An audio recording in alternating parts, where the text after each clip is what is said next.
From April 4th till April 29th, we have Venus moving into the sign of Aries. This is a month filled with Aries placements. Now, what does this mean for the collective? You know the drill. Grab your notebook, grab your pen. Let's get started. Oh man, we just went through the most airy, emotionally connected month when we had Venus in Pisces. Super dreamy, every relationship was even better.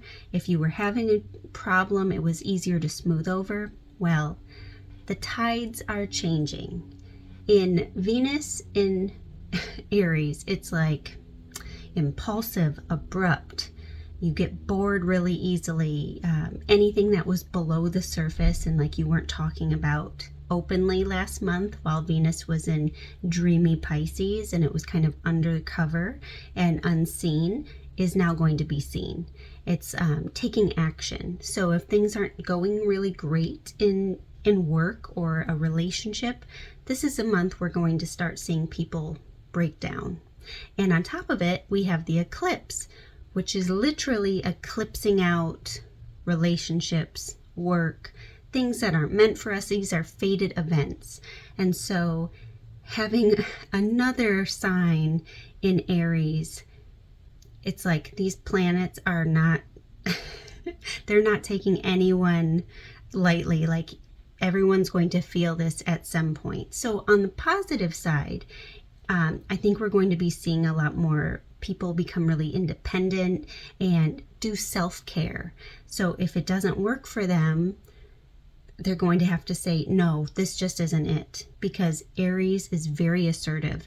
And so everyone's going to be taking that on, going, I'm just really tired right now. I can't do that.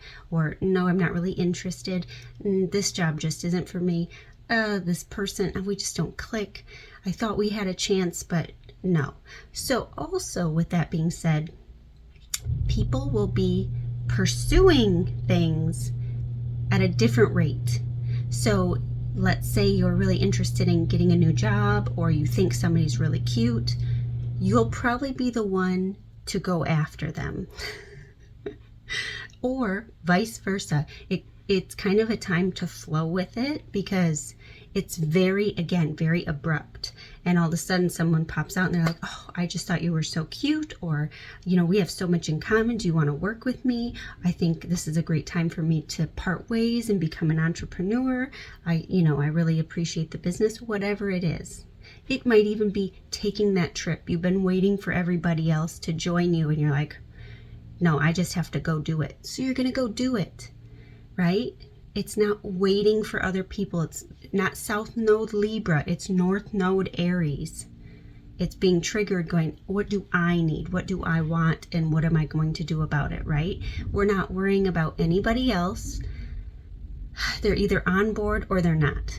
So there's all the pros and cons.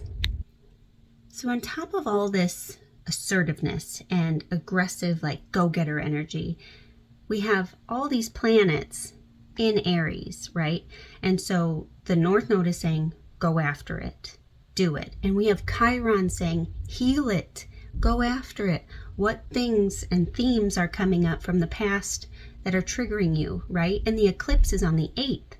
So we're really being seen and shown because it's conjunct Chiron too. Go figure. So it's everything is in our face.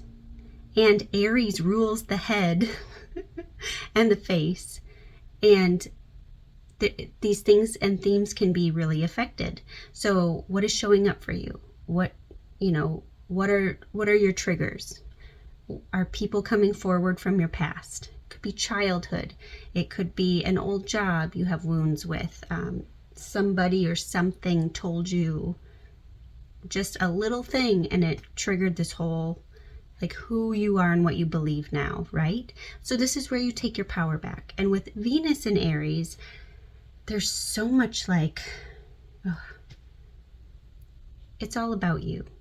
Let's just put it that way. It's self-healing at its finest. With all of the other placements, it's asking you to work on you. And if you're interested in something, if something lights you up, go after it. It's what are your passions? What are you passionate about? Who are you passionate about? What do you want for yourself moving forward? Go do it, right? No one is stopping you. Now, something to note, Aries rules the face, the head.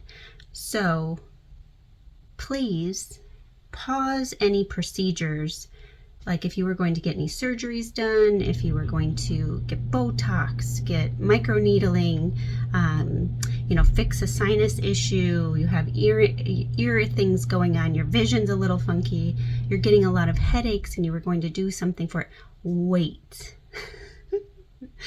My advice is to wait.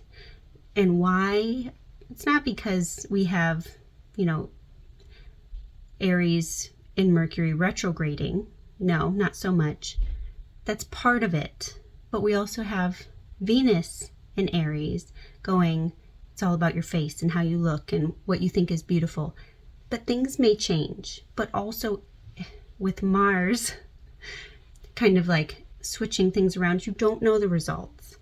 And if you can hold off until the end of the month, when Mercury goes direct, when Venus goes into the sign of Taurus, which its ruler Venus is going into its home, it's much better.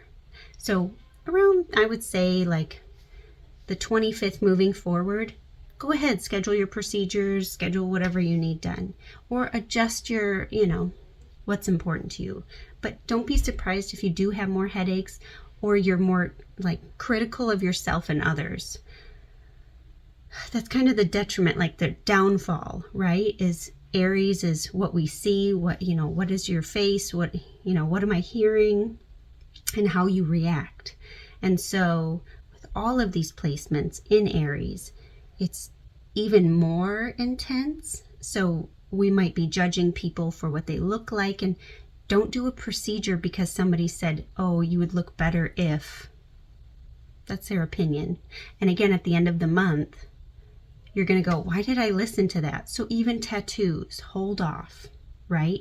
Because it's a needle. We don't need any needles around us with Mars and Aries. And yeah, it's just not the time. And if you do it, you're taking a chance.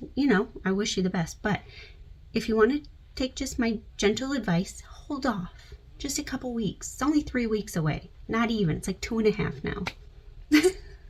So anyways, my point was made. Now, next, you're going to take on this, like you'll notice people taking on this more like subtle look in the face, right? Maybe less makeup. Maybe they'll cut their hair shorter. Very tomboy, right? Very Aries, it's a masculine sign. So the look, like fashion, get ready. It's going to be very like sporty spice. I always think of they always talk about the archetype as like Superwoman or Athena, like the goddess warrior. And that's kind of who you think of as like the Venus in Aries, right? Like she's going to take no prisoners, she's protective and all of these things, but it's really going after what you love. And so this month is really asking you, just do it. Be the Nike commercial. Just do it, right? They're sports. It's very sports oriented. So if there's something that lights you up, go for it. Look into it. Mercury's retrograde. It's the time to like get the info, try like a new workout class, try a different hairdo. Don't be so crazy, but try it. And even with Mercury in retrograde, it's okay to cut your hair. It's okay to color your hair. There's so many people who are like, just don't do it. I wouldn't do it on the eclipse day, and on the Chiron days. But in general, like, go for it. Don't be afraid if you're like, oh, I really want to try this new look. Because Aries are bold. They like to be seen. And with Aries and Venus, that's even 10 times more true. You'll see them in bright reds. You'll see them like being seen across, you can always tell an Aries Venus because they're just so like, I'm here. Did you see me? I'm like, yes, I did. I did see you very prominently. So just go ahead and be yourself. This is all about authenticity and enjoying life. So with that being said, I'm sending you so much love. Until next time, bye for now.